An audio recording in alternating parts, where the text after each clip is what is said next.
Welcome to this episode of Fear Less, Do More.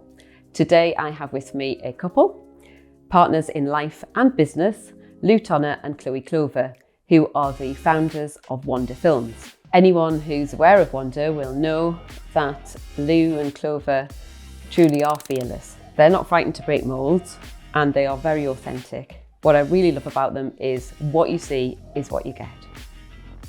Clover, Lou, thanks for coming along today. It's brilliant to see you both. This is a special meaning for me because the first podcast I was ever interviewed on was the one that I did with Clover, which is about 2 years ago now. And that was where I first thought, oh, this is I quite like this. And it's been brilliant over those 2 years just to see, you know, how Wonder's grown and developed. And I love the story behind it. So can you just tell people a little bit about where you got your inspiration from? How did this all start? Instantly you looked at me. I know, you're going to do most of the talking, I think. So Wonder started 6 years ago. Yeah, 2018. 2018. So we were actually wondering, hence the name Wonder.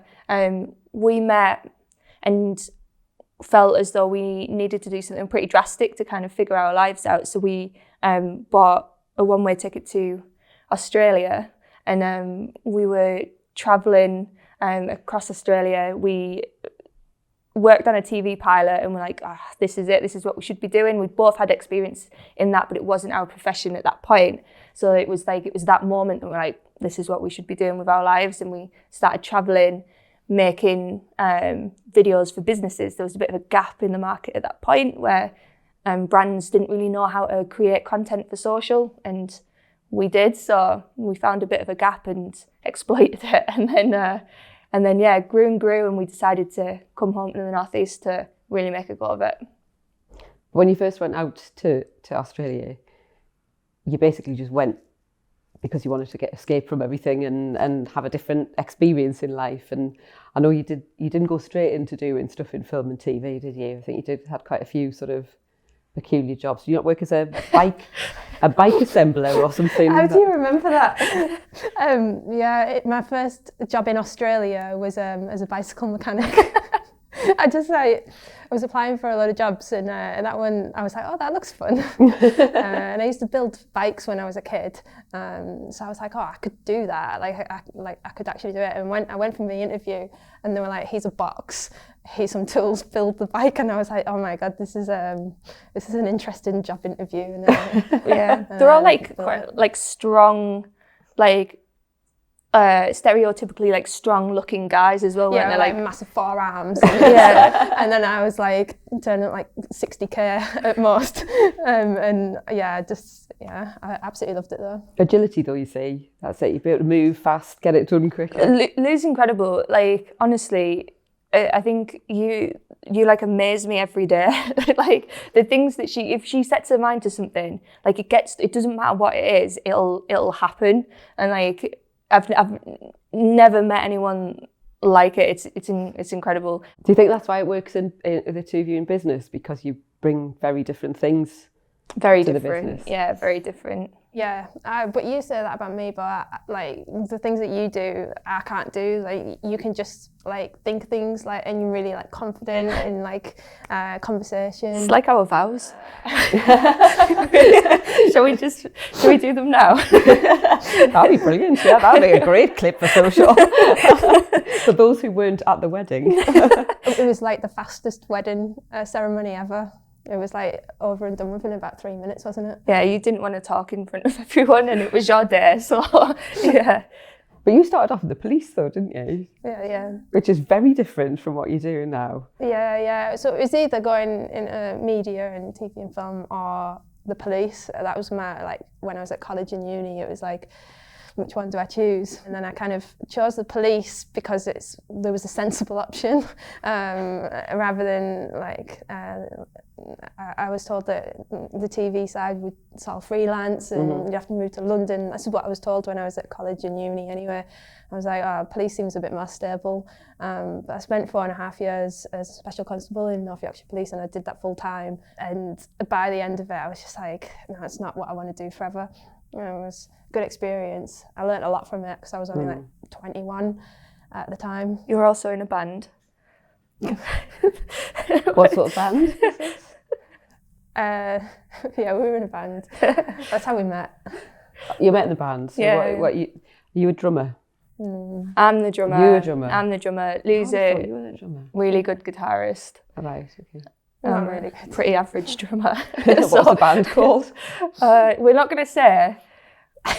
We can't say, because then people will Google it and they'll see like Lots of embarrassing videos. But privately, I'll tell you. I'll send you some stuff. So I can Google Yeah. it. That's fine. Yeah, I won't put in a link or anything like that. Okay. So you went to Australia, had a fab time, travelled around. Why didn't you stay in Australia? I get asked that so much, don't we? Yeah, good question. We loved it, but the next step was after Southeast Asia, we were going to go to New Zealand, weren't we? And we had some contacts over there, and we were like literally after Christmas when we visited to see family. The idea was to head back out, but when we were at home, we were like, actually, we could invest what we've saved up as we've been travelling into setting up Wander properly and see where Wander takes us. And you didn't ever think, like with that voice in your head that you had at the start around, you've got to go to London, that's where it's all going on, it'll not work in the northeast. Was there ever any sort of questioning or doubt about where you would be based? I think there was, yes. Like honestly, yeah, it was a big consideration. I think we felt like we could really make a difference if we did it here. It just felt right, but at the same time, there was that question of whether, I mean, it was either London or Manchester were the other two places we were considering, and then even regionally, you think, you know, Middlesbrough versus Newcastle, like it feels quite different. Middlesbrough's a town and Newcastle's a city, so yeah, there was lots to consider, but ultimately we wanted to do it at home, didn't we? Like the fact that when I was at college and uni and I was told you have to move away, like why? If we could prove that we could do it in rural Vietnam, like, and we could do it in Queensland, Australia, and we could do it in Cambodia, then like doesn't matter really where we're based, if we can make it work, and ultimately provide those opportunities for people that are starting out in their career that we just didn't have, because it took us to move to Australia to figure out that we could do it from home. So yeah. And you're both massive advocates for the Tees Valley. What is it, do you think, that's special about the Tees Valley? I think it's genuinely, it's the thing that makes Teesside special is the big massive chip we all have on our shoulder. Like, it's the underdog syndrome, and that's the difference. Like, it just makes everyone hungrier, it makes us want it more, and it makes us like eager to prove that we can do it. And I think that's the special sauce in Teesside. Yeah, potentially there's something in the water. I don't know, but it's a great community as well. Like, true people that. support each other. So yeah, we've had a lot of support. Like especially when we were starting out, people were like so like free with the time, like to give us advice and introduce us to people, and yeah, and that was really important. I think if we were based in like a city or like London or something like that, it wouldn't have been the same. Yeah. I mean, you know, Clover, you won the Tees Valley Businesswoman of the Year. Yes. That must have been really sort of self-affirming moment when you thought, actually, this is the right place to be and I have made a difference. That was, it was wild, that wasn't it? that was mad. I think relatively, like, I think that was probably 3 years ago. I was 29, was I 29? So it felt like, it was relatively early in our journey as well. So it was just, I can't, even now, like, I think I'm struggling to put it into words. Like, it meant so much. Yeah, and it still still very humbling now, I think, yeah. I think we're Forbes 30 under 30 as well. I mean, gosh. Oh, thanks, Jan. Well, you've got to, if you won't shout about your achievements, somebody else has got to do it for you. Yeah, that was, do you know what, they happened in the same year as well, and that year was such a tough year personally that it was just, it's just mad to think about it, and so proud of that. The only thing that could have made that feel better, I think, would have been if it had been awarded to both of us, as it should have been, because it's not just me, and it's never just been me. So I think both of those, should have had both of our names on.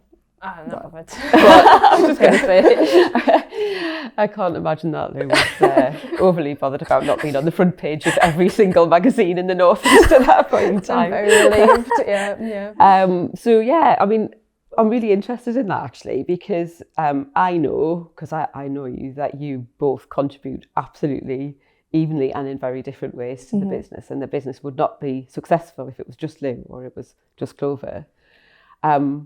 How have you decided between you who was going to do what, or did you not? Has it just happened? It's just happened, really, hasn't it? Like, yeah.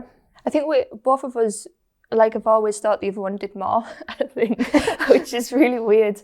I think, but it's probably because we value the other person's skills more than our own, because we find them so, like, alien to us, because it's not us, we think that they're, like, much harder things to do. So I think that's probably, like, been a bit of a, like, a weird dynamic. But I think the fact that we complement each other's skill set, like, so much has been, like, one of our biggest strengths, I think. Like, we're so aligned but so different. So it's like such a weird, honestly, it's so strange to, like, try and articulate. But yeah. I think, I mean, are there any downsides to working with your other half? Do you ever switch off?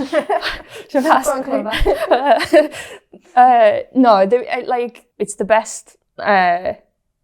Again, like, I think that's had a lot to do with, like, our progression, and Wanda's progression, and the things that we've been able to achieve.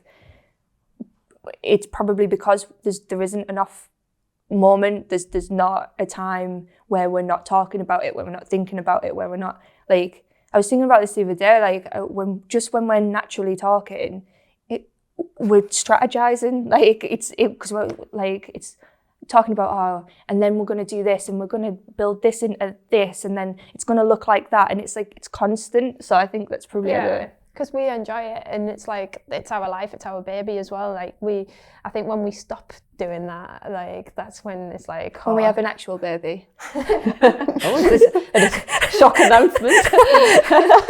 This is where Lou goes bright red. Probably need to move on from that one. That wasn't an announcement.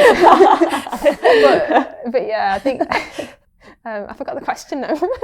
I'm just interested in, do you ever sort of switch off and have time where it's just Clover and Lou the couple rather than Clover and Lou the business people together? I think the wedding was, like, a big milestone, wasn't it? I mean, it is a big milestone, but it was a big moment for that reason as well. Yeah.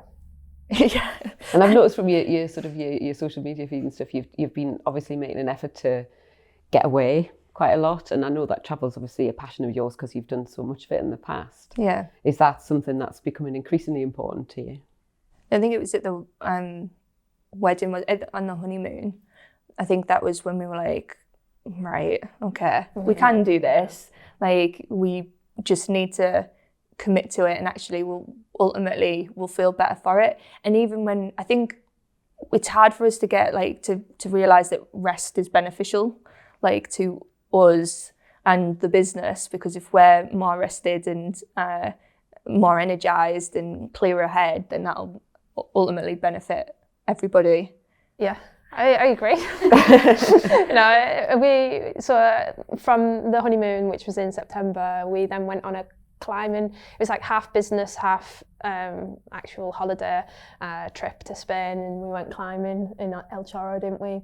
And then a few weeks back, we went to El Chorro again to go climbing. So we also went to Germany.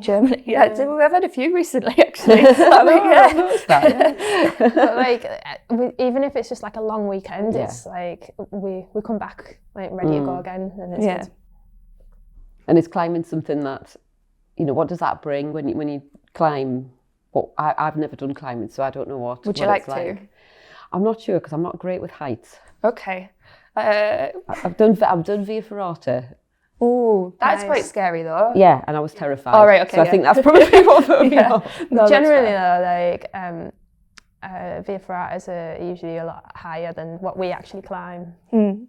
Yeah. If you did fancy it one day. I think climbing, like, where we've always been kind of adrenaline junkies, like that's always been something that we've both kind of bonded over anyway. But I think there's something about the freedom of it's such an interesting sport because it's like the freedom to be able to just look at something and be like, oh, I can go up that, or I can like, that doesn't limit me. That thing there doesn't actually limit what I'm capable of.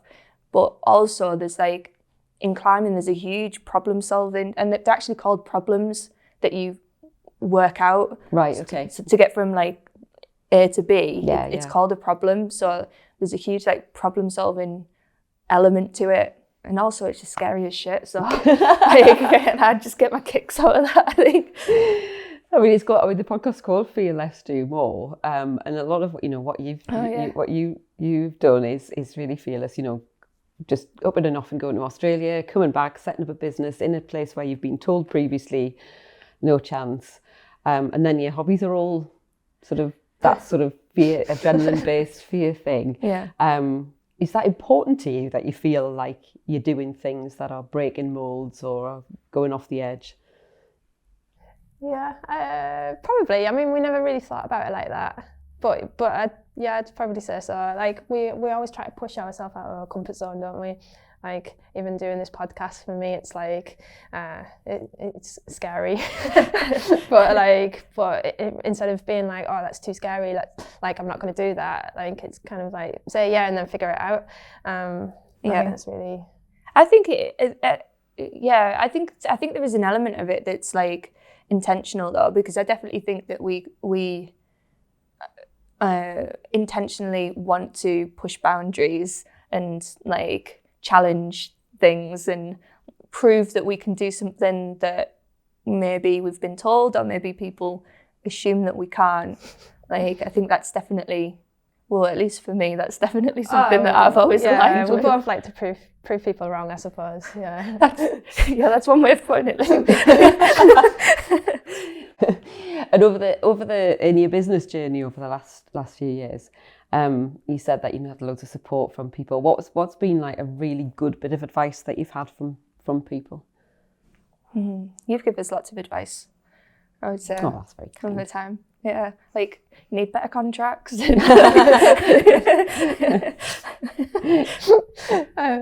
had good advice. I had some really bad advice. Yeah, we've had loads of good advice as well. Yeah. But I just if someone ever asks me like that advice question, like my brain always goes to, we had a business consultant, advisor, and he was retired or like he was at that age, and he would come in and like kind of give us like advice and stuff. And this was really early on in Wonder, like it was just really the two of us, wasn't it? Maybe there was 3 or 4 of us. And he sat us down one day and was like, look, I really think that for people to take you seriously, you need to speak more professionally when you're on camera, and you should also consider dressing a little bit better, like wearing a nice business dress. And I was just like, we were looking at each other and we're just like, what? Like, how are we in this situation? Like, it was so bizarre, wasn't it? That was our last meeting with him. I was going to say, I can't imagine that relationship lasted much longer than that. It didn't. No. But that could have been really damaging. Yeah, absolutely. If we listened. But you didn't, and you went with your gut. How important is like gut instinct to you? Yeah, very. Yeah, very. In like all parts of life, but yeah, especially in business, I think we make a lot of decisions on that just instinct, that feeling, that gut feeling. You know, because we've even like we've ignored it. You know, like we've been in that position where we've known that something didn't feel right, but we did it anyway, and it bites you on the ass. But it's like, I think it's understanding the difference between feeling like kind of nervous but in a good sense, and the difference between your gut telling you that something's wrong. I think they're quite similar feelings, but yeah, it's like understanding. I think your body reacts like to situations like in so many different ways, and it's understanding like what reaction means what, I think. So really understanding yourself, I think, is probably has been key.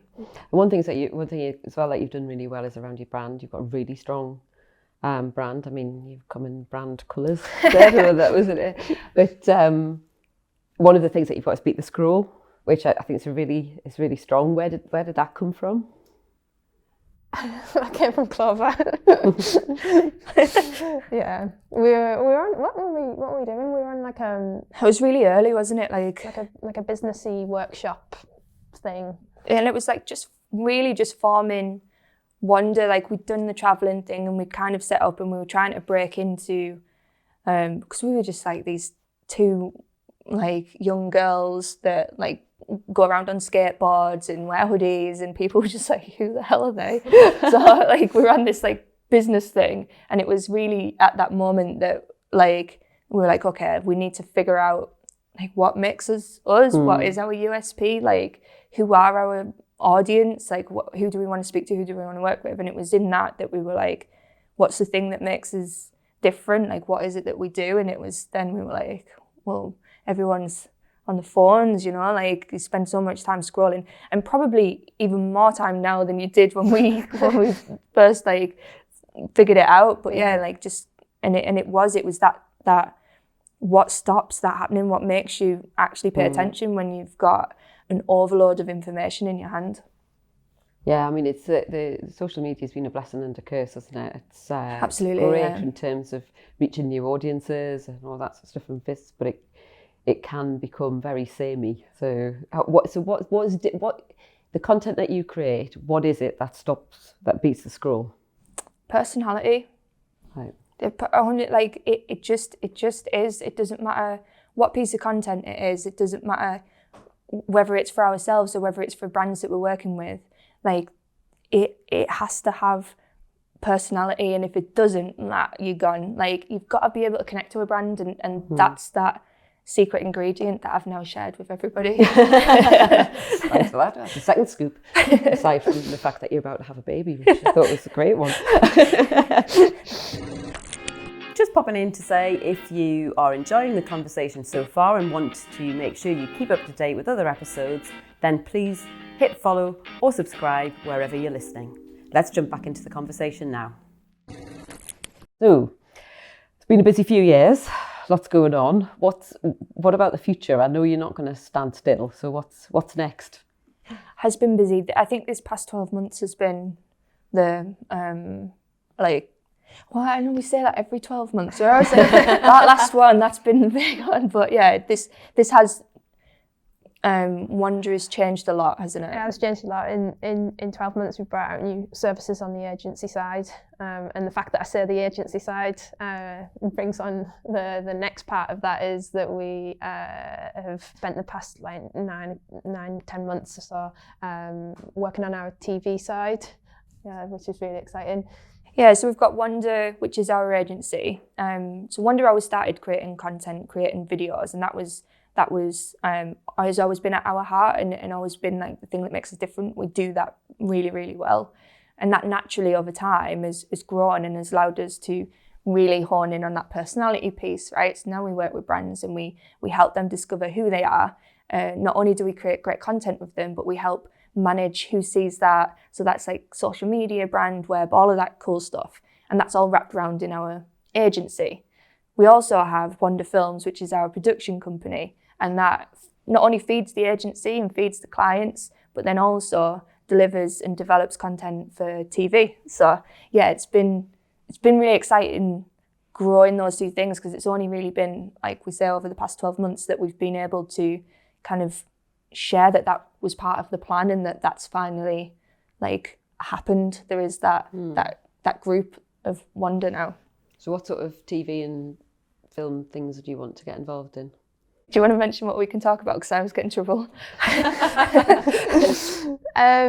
So the things that have already been announced that we can talk about is we're creating 3 films for Morning Live, BBC Morning Live, which is really exciting. So they're 7-minute films. Northern stories. Northern stories, and like. I mean, you'll have to watch them when they come out to kind of understand the angle that we're going at. But we also got on the BBC Small Indie Fund, which was like a really big deal. And that's I think we were one of 3 or one of 4 from the Northeast that got that, which means that we get the backing of the BBC, like their teams, like a commissioner, mentor, access to training, and loads of all sorts of opportunities, which is just incredible. And then we got paid development for Channel 4 Digital, didn't we? Yes. And we haven't mentioned that one yet. I was going to say that one, I'm not sure whether we can mention that, but that's exciting. That's for a doc for Channel 4 Digital. And then also we've got, there's a series on BBC, and it's called Our Lives. And essentially it's extraordinary people doing extraordinary things. And each episode is a different doc about a different extraordinary person or thing or whatever. We won one of those episodes. So brilliant. We're in the process of making that, and that's freaking nuts. Very scary. That's like a different ball game. That's that's nuts. That's big, yeah. Yeah. When do you think you'll ever sort of go, that's it, we've done what we set out to do? Do you think that will ever happen? I don't know. I don't think so, because we're always. It's never. There's always like a new goal. A new goal. Yeah, that's a great way of putting it. Yeah, there's always that next thing that we're like, we want to do that. I think we're both like super ambitious. Yeah, and just like keep those like goals that are like so like seem so impossible and out of our reach, and then just like, okay, let's do what we can and get that, and then we get that, and then it's like, what's the next challenge? And I think we just. But maybe it comes down to us being like adrenaline junkies, or like. But we write our goals down. I'm a big believer in manifestation. Like, I'm not a believer that I don't think that if you write something down, then therefore it will happen because you've wrote it down. That's not what we believe. It's that if you bring it to the front of your mind, if you write it down, if you're thinking about it, like consciously thinking about it, then you then actually action the things because it's in the front of your mind. So I think we've always done that. Forbes 30 was on that list. We made that happen. Like the studio that we have, the BBC commission, like all of these things have been like part of the plan and part of what we've been focusing on. Right, that's the next thing we're going to get that. And so yeah, it makes you think.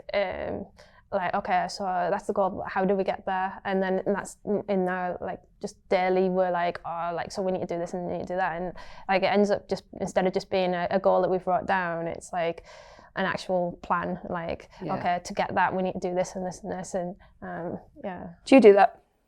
I don't know. No, I don't write. I don't write things down. No. But I see what you mean. You bring in focus to something that's important to you, which means it's more likely that you will actually do what's needed to get it done. Yeah. And I suppose, I mean, I do business planning. I suppose that's the nearest to get to it. But it's. Do you write like personal? Do you have like personal goals?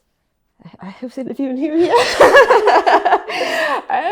Yes, I do. The people are interested in your job. Yeah. Yes, I do. I do have personal goals. And they do flex quite a bit. Depending, you know, I'm a bit like that with my sort of planning of what I want out of life. But.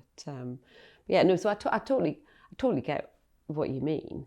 And I think the opportunities, moving away from me, I think the opportunities in this region as well around film and media are growing. It's becoming a real focal Massively. point. I mean, you know, things like the stuff that's going on in Sunderland. Do you think that's a positive development, or is it a threat because you might lose your sort of niche part of the market? It's 100% a positive. Like what we've managed to get on the TV side, like those commissions that we've won in the BBC Small Indie Fund, if that was like us as a company, like even 12 months ago or 24 months ago, because maybe the opportunity wasn't there as much as it is. But saying that, like, we started our TV journey about 18 months ago, and that was with the help of North East Screen. Alison and Lisa from North East Screen have just been incredible. Like they've literally supported us in hiring into our development team. They've put us in contact with commissioners. They've put us in contact with awesome freelancers in the area. Like they helped us, like, even just believe that we could do it. Yeah. For this area, like,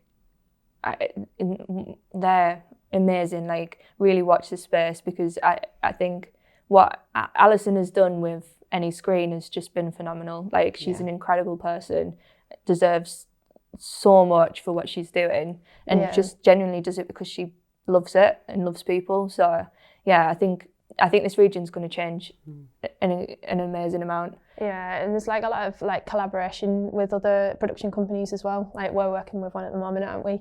On like developing ideas that we would co-produce TV programs with, and yeah, just like it's not like there's more production companies or there's more things happening in the North East, so it's less opportunity. It's actually more opportunity. I mean, I agree. I think Alison's done an absolutely awesome job and there. And I think one of the key things is she's been really ambitious. She's been really brave. She's been really fearless. And she said, well, I'm not going to ask for £25,000. I'm going to ask for X number of millions of pounds. And now she's got that, and she's able to direct that into a way that's going to massively change. So, a podcast called Fear Less, Do More. What would you say you would like to be less fearful about, and what would you like to do more of? Do you want to go first? Or do you want me to go first? I feel like you want me to go first. I do. Yeah, okay. Do you know what? We were at an event recently, and I walked in it, and I felt like not confident, like just not confident at all. Like I was a bit of a, well, I'm going to be fearless, and I'm going to say that I was proper shitting it, and I was like, I was full of anxiety walking into this room, and it was because, like, I felt, I guess, imposter syndrome, probably. I just didn't feel like I fit and I was good enough to be in that space, and I think, like, that's something that has always been there with me, and that's something that, like, is something I would like to feel less. I need to be a bit braver in those situations, I think, and not let it eat me up as much as it does, because it ruins, like, days before and days after. Like, all before it, I'm anxious about going, and then after it, I'm anxious about everything that I said. So I was going to say, do you get better? Do you feel better afterwards when it's been all right? But probably I do. Yeah. I guess I'm making light of it a little bit, but yeah, it's just I've always struggled with that, and I find that really tough. But I think not a lot of people kind of see that side of me. I think I'm quite good at putting I'm all right. I think you come across as being very, very authentic, and I think that's sometimes more challenging when you are just who you are, for people to feel that, well, this is me, so if people don't like me, it is me. I'm not putting on a front. I'm not pretending to be somebody else. Yeah. But yeah, I know I wouldn't have thought that you were nervous or apprehensive about walking into a room. If Lou had said that, I might have gone, oh yeah, no, I get that, because I know that Lou doesn't like to be in front and centre. But that's quite, I think that's interesting that you feel like that. You go. You could do what you would like to do more of. I guess for me, what don't I do enough of? Like, probably like things like this. I don't do enough of it. Do I want to do more of it? Probably not. You always say that, don't you? That people will often like say to Lou, like, oh, you should be on more, we should see your face more, you should do this more. And you always say like, but that's like up to me. Yeah, I don't really want to. Like, and I get where people like are coming from when they say that, because they maybe think that like because you do all of it, maybe I should be do more of it, I guess. But that sounded so bad. But it's just like, yeah, it's out of my comfort zone. But I also like don't really want to do it. So it's a hard one, really. But it's horses for courses, isn't it? Everybody should do the things that make them feel comfortable. And there's times when you need to push yourself and go outside your comfort zone. But that shouldn't mean doing things because other people think you should do it. Exactly. It should be because you want to do it and you want to challenge yourself. Yeah.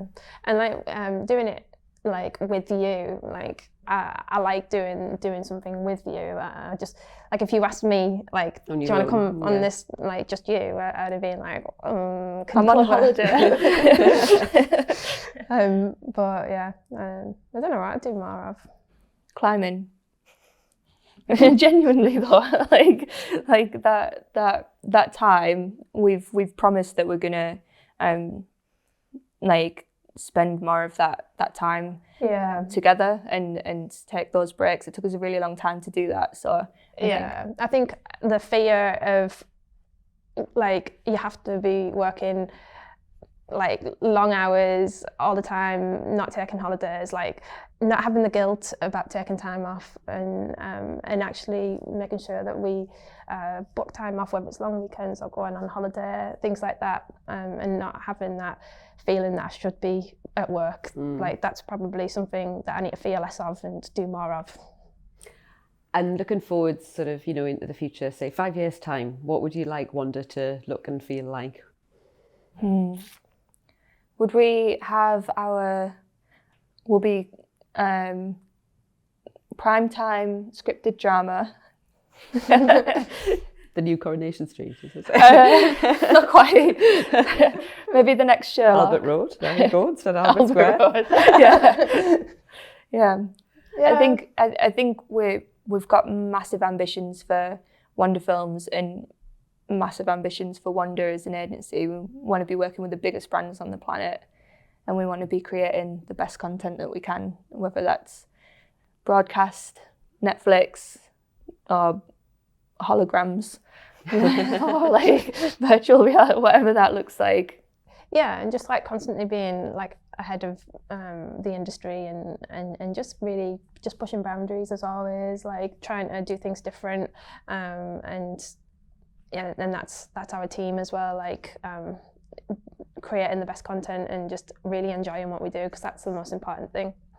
It is, absolutely, and I think that's a great place to end, because I'm pretty sure, with your track record and everything you've done so far, I've no doubt that you'll get there.